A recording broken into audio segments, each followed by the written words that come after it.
안녕하십니까. 초홍TV 민간인 홍 전문가 홍입니다. 네, 저희는 어떤 TV죠? 단도직입적으로 말씀하신 단도직입적으로 네. 대답하겠습니다. 물론 우리는 지금 수차를 찍고 있기 때문에 네. 수차를 찍은 끝에 이렇게 간단해졌어요. 우리 주제는 이런 겁니다. 그냥 일상생활, 정치 모든 분야의 잡다한 30, 40대 남성의 수다들인데 다만 그 자리에 변호사가 하나 있는 거예요. 그래서 이제 변호사가 어떤 법적인 주제나 재미있을 만한 사건에 대한 이야기도 해주고 뭐 심각한 얘기도 할 수도 있는 거고 정치에 관한 얘기도 할 수 있는 거고 다만 그 자리에 변호사가 한 명 앉아 있을 뿐입니다. 예. 그리고 민간인의 입장에서도 좀 궁금한 게 물어보고 그런 목적도 있잖아. 뭐 그러세요. 네. 예, 물론 그건 중요한 게 아니고 예, 그리고 오늘 주제는 어떤 건가요? 네, 오늘 주제는 최근에 이제 잘 알고 있다시피 뭐 우리나라에 요즘 가장 문제가 되고 있는 게 일본과 사이에 일어나는 문제. 그래서 뭐 노노재팬 이게 이제 그 문제가 되고 있는데 맞아요. 이 문제가 생기게 가장 첫 번째 이유가 일본이 수출 규제를 해서 우리 반도체 산업에 악영향을 끼치려고 했던 거고 맞아요. 그 수출 규제를 하면서 일본이 이제 핑계를 댔던 게 한국이 부당한 대법원 판결을 해서 일본을 탄압한다. 그래서 우리도 수출 규제를 한다. 이랬던 거예요. 맞아요. 그래서 오늘은 한국에서 무슨 판결이 있었던 건가? 일본의 주장이 맞나? 이런 걸 한번 알아보려고 그래요. 근데 이제 보통 대략적인 내용은 사람들도 알고 있어요. 네. 그렇죠. 일반인 홍은 어느 정도 알고 있어요? 저야 평소 정치와 뭐 시사 이런 거에 관심이 많은 사람이기 때문에 일단 우리나라에서 된 그 대법원 판결은 예전에 우리 선조들께서 강제징용 갔던 부분에 대해서 개인도 배상을 할 수 있다. 배상을 할 수 있다? 손해배상 청구를 할 수 있다? 손해배상 청구를 할 수 있다. 이제 그런 내용인 걸로 알고 있고. 일본은 왜 안 된다는 거예요? 왜 판결이 잘못됐다는 거예요? 일본은 이미 광복이 된 이후로 일본과의 협정에서 이미 그런 청구에 대해서는 이미 다 끝났다. 한일 뭐 협정에서 그런 걸로 알고 있습니다. 일본이 주장하는 것처럼 한국하고 일본하고 청구권 협정을 해가지고 서로 간에 더 이상 청구권 행사하지 않기로 결정했으면 그걸 끝난 거 아닙니까? 그래도 이제 자세하게는 모르지만 우리나라 대법원에서는 이게 여러분 이제 지금 뇌의 한계에 부딪히는 한 인간을 보고 계신데 네. 그래서 이제 이게 네. 우리나라 대법원 판결이 옳다 또 일본의 말이 일리가 있다 라는 다툼들이 좀 있어요. 아직도 뭐가 명쾌하게 정리 안 된 것 같고 그래서 그냥 뭐 필요 없이 진짜 판결문 한번 보고 그건 제가 최대한 쉽게 설명을 해드릴 테니까 여러분이 한번 판단해 보세요. 그러려고 오늘 한 겁니다. 이게 너무 막 이런저런 이야기가 많은데 맞아. 제가 봤을 때는 그냥 판결문 직접 보면 별로 어려운 얘기는 아니에요. 근데 이제 판결문이란 게 법적으로 막 이러쿵저러쿵 써있으니까 워낙 어려워서 그런 겁니다. 맞아. 이거 뉴스나 이런 데도 막 무슨 청구권, 뭐 배상 이런 것도 이미 지루하니까 그냥 이제 빨리 넘어가죠. 네, 알겠습니다. 이제 이 사건의 내용을 좀 알아야 돼요. 내용을 좀 먼저 말씀드릴게요. 이제 강제징용을 갔다 온 우리 선조님 뭐 이렇게 하는데 이 사실관계는 생각보다 우리가 알고 있는 것보다 훨씬 충격적입니다. 이제 배경은 1944년, 1945년 이때예요. 2년. 그때는 이제 한창 일본이 제2차 세계대전을 벌리고 있을 때고 막 중국이고 동남아 일대고 또 미국하고도 전쟁을 치르고 있을 때예요. 전쟁을 치르고 있으니까 전쟁 물자도 부족하고 무기도 만들어야 되고 비행기도 만들어야 되고 군함도 만들어야 되고 더군다나 미국을 상대로 싸우고 있으니까 일본 국민만 갖고 그걸 할 수 있겠습니까? 못하죠. 불가능해요. 그래서 한국에 있는 사람들도 잡아오고 중국에 있는 사람들도 막 끌어가고 중국에도 막 공장을 세우고 도로도 짓고 발전도 세우고 할 일이 너무너무 많잖아요. 그래서 당시에 이제 후생성이라고 해서 일본의 우리나라로 치면 뭐 보건복지부 비슷한 기관인데 거기를 통해서 중국과 한국에서 수많은 근로 인력들을 끌어와요. 이게 이제 우리가 알고 있는 강제징용인 거예요.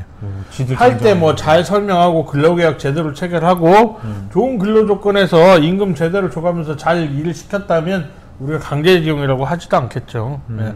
그렇지 않았기 때문이고 그랬던 사건 중에 이제 우리 사건이 있는 겁니다. 좀 더 구체적으로 보면 1944년, 1945년 이때 일본에서 한국에 여자 정신근로령이라는 걸 선포를 해요. 그러고 나서는 이제 한국의 여성 국민들을 대상으로 근로정신대원으로 데리고 갑니다. 그런데 이제 그 대상이 국민학교를 막 재학 중인 사람이거나 막 졸업한 만 13살, 만 14살. 그럼 중학교 1학년, 2학년? 예. 그런 여자 학생들을 대상으로도 데려갈 수 있게끔 해놨어요. 그래서 무슨 일이 벌어지냐면 지금으로 치면 초등학교죠. 초등학교에 재학 중인 여학생, 막 졸업한 여학생들에게 교장이나 교감 혹은 다른 선생님 또 뭐 다른 이웃조 반장 뭐 이런 사람들이 일본에 가서 공장에 다니면 돈도 많이 벌 수 있고 상급 학교를 진학도 할 수 있다. 막 꿈과 희망을 심어주는 것이죠. 교장 선생님 친일하셨네. 자 이제 그렇게 좀 단편적으로 끼어들지 말고. 네. 자 그래서 13살, 14살 먹은 그런 어린 여자 아이들을 대상으로 정신근로대라는 목적으로 일본으로 데려가게 됩니다. 당연히 집에서는 반대하겠죠. 그치. 당연히 반대하겠죠. 나도 딸 가진 입장에서 저는 이 뒤를 안 봐도 돼요. 나는 이 부분에서 이미 끝났어. 난 이미 이 부분에서 내 마음의 도덕적 한계가 끝나버렸어요. 사실은. 근데 법조인이니까 조금 더 갈게요. 13살, 14살 먹은 애들을 초등학교 갓 졸업한 친구들을 근로정신대로 끌려가는데 부모들이 반대하고 가정에서 반대하니까 아이들을 협박을 해요. 너 이런 식으로 하면 집 큰일 난다. 그래서 애를 데리러 갑니다. 여수항에서 배를 타고 일본 시모노세키항으로 가서 이분들이 나고야에 비행기를 만드는 공장에서 일을 합니다. 하루 종일 서로 말 한마디 못하고요. 비행기 그 부품을 조립하고 그런 그 판들을 만드는 그런 일들을 하고 하루 종일 일하고 외출도 할 수 없고 4평 남짓한 방에서 8명씩 뭉쳐서 자야 되고 식사도 입을 것도 형편없고 임금도 한 푼도 안 줍니다. 일주일 내내 그렇게 일하고 서로 잡담도 못하고 화장실 갈 때도 반장이 따라갑니다. 그럼 뭐 이 일본인 반장이 뭐 아주 다정하고 친절하게 얘기했겠어요? 매일 욕하고 때렸겠죠. 그런 와중에 지진이 일어나서 공장이 무너져서 깔려서 사람이 죽기도 하고요. 일을 하다가 손가락이 잘리기도 합니다. 그래도 제대로 병원에서 치료받지 못해요. 그럼 이제 상상을 해보십시오. 아무리 나라 일은 백성이라지만 13살, 14살 먹은 그 어린 여자아이들을 타국으로 끌고 가서 하루 종일 그렇게 죽어라고 일시키고 돈 한 푼 안 주고 먹을 것도 제대로 안 주고 그냥 공장 돌리는 기계로 취급을 했다는 거죠.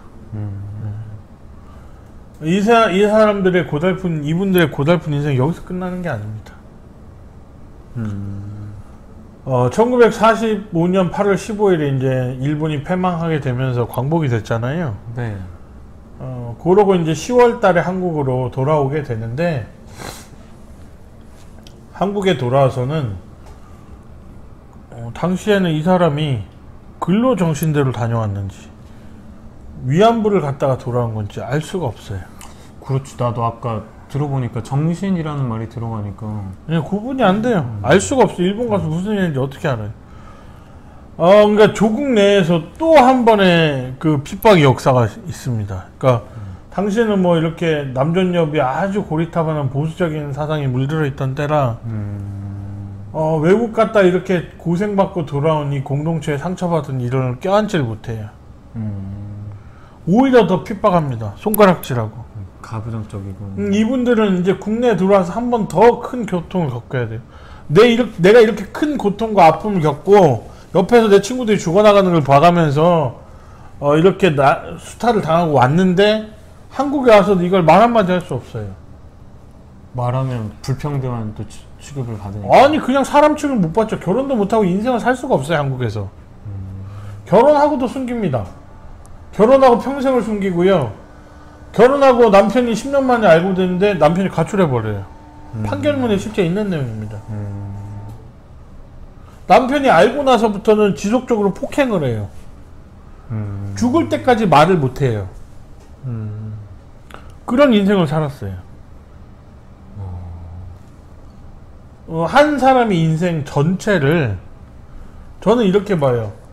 그냥 13세, 14세의 여자 소녀라면 어지간히 어렵고 힘든 환경이라도 세상이 밝고 아름답습니다. 그렇죠. 그쵸. 순수하니까. 근데 이런 분들을 데려다가 그 소녀의 인생 전체를 한 번에 회색으로 그냥 물들여 버린 거예요. 이 한을 품고 평생을 지금 살아가야 되는 거예요. 말도 못하고. 이 소송은 이분들이 자기들 데려다가 일시키고 10원 한 푼 안 준 회사를 상대로 제기한 소송입니다. 일본에서 한 차례 제기했다 패소했고요. 아, 일본에서도? 예. 일본에서 한번 소송을 해서 패소했습니다. 그럼 일본 그 나라 법에서? 일본 재판부에서 판결 받은 거예요. 그리고 다시 우리나라에서 소송을 한 겁니다. 이 대법원 판결에는 이제 뭐 저 가까운 동기들도 변호사로 들어가 있어요. 그래서 제가 알고 있는데 이제 한국에서 다시 한번 이렇게 소송을 한 거예요. 평생의 한을 걸고 자기 인생의 마지막에 그러니까 거꾸로 이런 생각도 들어요. 이제 내가 만약에 이 노년이고 말년이고 내 옆에 사람들이 다 이제 하나둘씩 돌아오고 계시다. 소송을 하는 게 정말 힘들어요. 소송이라는 게. 하루도 마음 편하게 밤에 잠을 자질 못해요. 제가 의뢰인들을 보면. 그치. 근데 내가 이 죽기 직전에 말년에 와서라도 꼭 그런 판결을 받고 싶다. 이런 거잖아요. 이분들이 뭐 돈이 중요해서 이렇게 했습니까? 아니지. 바로 그 집념이 뭘까? 이런 생각을 좀 해봐요. 이 가슴에 한이 새긴다라는 말이 여기에 해당하지 않을까? 그럼 이제 이제 오늘 여기까지는 일단 이 판결의 사실관계돼요. 이분들이 도대체 뭘 청구했고 누가 어떤 이유로 뭘 청구했는지를 봤고요. 다음 시간에는 이제 우리나라 대법원에서 왜 이거를 인정을 해줬는가? 일본의 주장은 무엇인가? 우리나라 대법원은 왜 인정을 해줬는가? 그리고 일본의 주장이 매우 타당해 보이지만 일본 사람들이 아닥 해야 되는 이유가 하나 있습니다. 그것에 대해서 다음 시간에 한꺼번에 알아보도록 하겠습니다. 알겠습니다. 자, 이상 투홍TV였습니다. 끝.